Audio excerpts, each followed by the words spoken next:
Hello! Hi అందరికీ. Welcome to my channel. It's me Rajeshwari. నేను మీ రాజేశ్వరిని. నా ఛానల్‌ని ఫస్ట్ టైం చూసే వాళ్ళందరూ సబ్స్క్రైబ్ చేసుకోండి. వీడియో మాత్రం స్కిప్ చేయకుండా పూర్తిగా చూడండి. ఇక్కడైతే హోమ్ మేడ్ గరం మసాలా ఎలా చేసుకోవాలో చూద్దాం. ముందుగా అయితే పొయ్యి మీద ఒక ప్యాన్ పెట్టేసి చెక్కవైతే వేసుకోవాలి. చెక్కని బాగా వేయించుకున్న తర్వాత దానిలోకి తగినంత మిరియాలు కూడా యాడ్ చేయాలి. ఈ మిశ్రమాన్ని బాగా రోస్ట్‌గా వేయించుకోవాలి.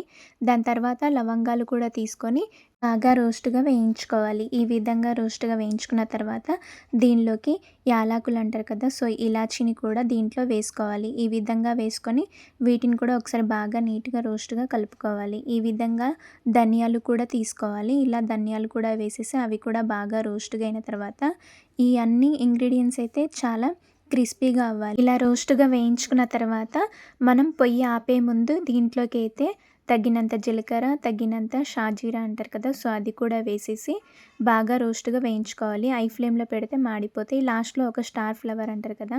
అది కూడా వేసేసి బాగా కలుపుకోవాలి. ఈ విధంగా రోస్ట్‌గా అయిన తర్వాత ఈ మిశ్రమాన్నయితే మనం పొయ్యి మీద నుంచి కిందికి దింపుకొని ఇవి చల్లారిన తర్వాత ఇప్పుడు ఒక మిక్సీ గిన్నె తీసుకొని ఆ మిక్సీ గిన్నెలో ఈ ఇంగ్రీడియెంట్స్ మొత్తం వేసుకోవాలి.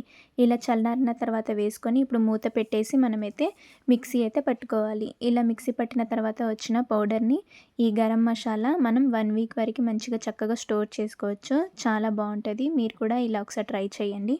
ఈ విధంగా అయితే ఒక ప్లేట్‌లోకి సర్వ్ చేసుకొని చల్లార్చి ఒక గాజు సీసా లాంటిది ఏదైనా ఉంటది కదా! సో, దానిలో అయితే స్టోర్ చేసుకొని ఉంచుకోవచ్చు. మీరు కూడా ఇలా ఒకసారి ట్రై చేయండి. చాలా బావుంటది స్మెల్ కూడా. మీకు ఈ వీడియో నచ్చితే లైక్, షేర్, సబ్స్క్రైబ్ చేసుకోండి. Thank you for watching. ఈ విధంగా ఇంట్లోనే హోమ్‌మేడ్ గరం మసాలా ప్రిపేర్ చేసుకోండి. చాలా బావుంటది. కర్రీస్‌లో వేసినప్పుడు కూడా స్మెల్ కూడా చాలా మంచిగుంటది. కర్రీ కూడా టేస్ట్‌గా ఉంటది. Thank you for watching.